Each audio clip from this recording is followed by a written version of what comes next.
Mədəni irsin qorunması üzrə Milli Agentliyin baş direktoru Tea Oninay, Milli Muzeyin direktoru David Lordpanici, Kvemo-Kartli qubernatoru İlya Çarağaniya, Marniuli meri Daur İsmailov, bələdiyyə sədri Amiran Georgadze və yerli icra rəhbərləri Marniuli bələdiyyəsinin İmir kəndində neolit dövrünə aid hesab edilən Kəçiktepe adlı arxeoloji abidəni ziyarət ediblər.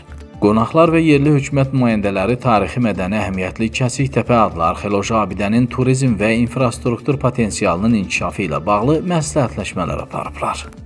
Qeyd olunub ki, sözügedən arxeoloji kompleks böyük turizm imkanlarına malikdir. 2015-ci ildən bəri burada aparılan arxeoloji tədqiqatlar zamanı eramızdan əvvəl 6-cı minilliyə aid qədim şərab qabları aşkar edilib. Bugün biz İmirdəyik. Burada Kəsik Qayanı ziyarət etdik. Həm bölgə rəhbəriyyətindən, həm də ki Tiflisdən aidiyyəti qurumların rəhbəriyyəti gəlmişdi. Biz Kəsik Qayanın bildiyiniz kimi çox vacib tarixi abidələr, burada tapıntılar aşkarlanıbdır və biz bunu gərək inkişaf etdirməliyik. Marniuli üçün, həm də Gürcüstan üçün çox vacib bir tapıntılardır bunlar və buranın popularizasiyası, buranın qorunması çox vacibdir. Biz bununla bağlı burada müzakirələri apardıq və buranın gələcəyə doğru nə cür inkişaf etdirməliyik, bunun haqqında söhbətlər etdik.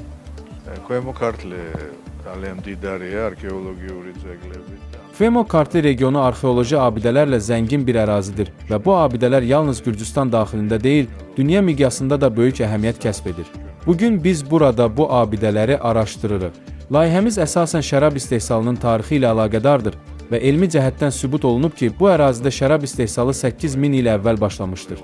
Lakin bu son deyil və biz burada daha çox kəşflərin mümkünlüyünü ehtimal edirik.